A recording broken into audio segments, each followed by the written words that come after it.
পশ্চিমবঙ্গ প্রাথমিক শিক্ষক নিয়োগের ইন্টারভিউতে রাজ্য সম্পর্কিত প্রশ্ন অত্যন্ত গুরুত্বপূর্ণ।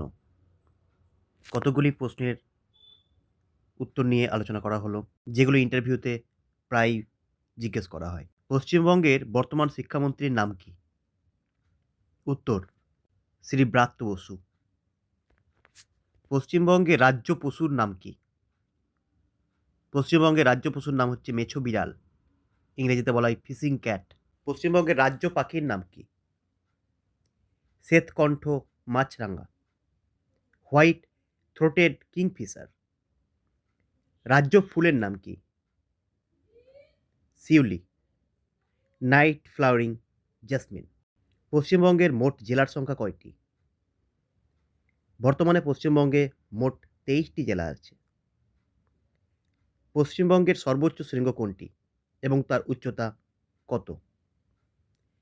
পশ্চিমবঙ্গের সর্বোচ্চ শৃঙ্গ হল সান্দাকফু, এর উচ্চতা 3636 মিটার।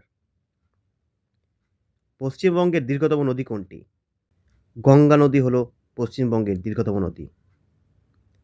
বাংলার দুঃখ বলা হয় কোন নদীকে? দামোদর নদকে বলা হয় বাংলার দুঃখ। পশ্চিমবঙ্গের কোন কোন জেলার উপর দিয়ে কর্কট ক্রান্তি রেখা গিয়েছে? উত্তর: নদিয়া, পূর্ব বর্ধমান, পশ্চিম বর্ধমান, বাঁকুড়া এবং পুরুলিয়া। এই 5 জেলার উপর দিয়ে কর্কট ক্রান্তি রেখা গিয়েছে। পশ্চিমবঙ্গের কোথায় প্রথম রেলপথ চালু হয়? 1854 সালে হাওড়া থেকে হুগলি পর্যন্ত প্রথম রেলপথ চালু হয়। পশ্চিমবঙ্গের ম্যানগ্রোভ অরণ্য কোথায় দেখা যায়? দক্ষিণ 24 পরগনা জেলার সুন্দরবন এলাকায় ম্যানগ্রোভ অরণ্য দেখা যায়।